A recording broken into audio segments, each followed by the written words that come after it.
கர்த்தருக்கு மகிமை உண்டாவதாக. ஹல்லேலூயா. சந்தோஷமா இருக்கிறீங்களா? சந்தோஷமா இருங்க. கர்த்தர் உங்களோட கூட இருக்கிறார். இந்த நாட்கள்ல பாத்தீங்கன்னா இந்த நாவு இருக்கு பாத்தீங்கன்னா, இந்த நாவு நிறைய காரியங்களை பேசிக்கொண்டு இருக்கிறது. ஹல்லேலூயா. அசிங்கமா பேசுது, சபிக்குது, அப்புறம் சில பேரை குத்தம் சொல்ல வேண்டியது, சில பேரை பின்னாடி பேச வேண்டியது, நிறைய காரியங்கள் அந்த நாவு செய்து கொண்டு இருக்குது. இதெல்லாம் பேசிட்டு நம்ம என்ன நினைக்கிறோம், நம்ம கர்த்தர் பிள்ளைங்க சொல்லிட்டு நம்ம ஆலயத்துக்கு போயிட்டு கர்த்தரை போய் இதே நாவால துதிக்கிறோம். அதான் வேதம் சொல்லுகிறது.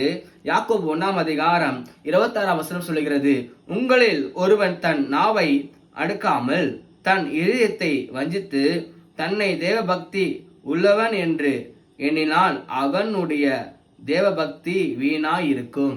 அல்லேலூயா. ஸோ இந்த நாட்கள்ல பாருங்க, இந்த நாவு நம்ம ஜெபம் பண்ணி என்ன பண்ணணும், அந்த நாவை பரிசுத்தப்படுத்தணும். அல்லேலூயா. இந்த நாவால இந்த நாவால ஆசீர்வாதம் வரணும். இந்த நாவால சுவிசேஷம் வரணும்.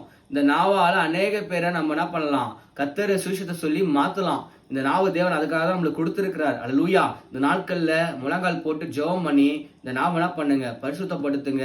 அல்லேலூயா. கர்த்தர் இந்த நாவு மூலியமாய் அநேக காரியங்கள் வாழ்க்கையில தேவன் செய்கிறவரா இருக்கிறார். ஆமென். Praise God.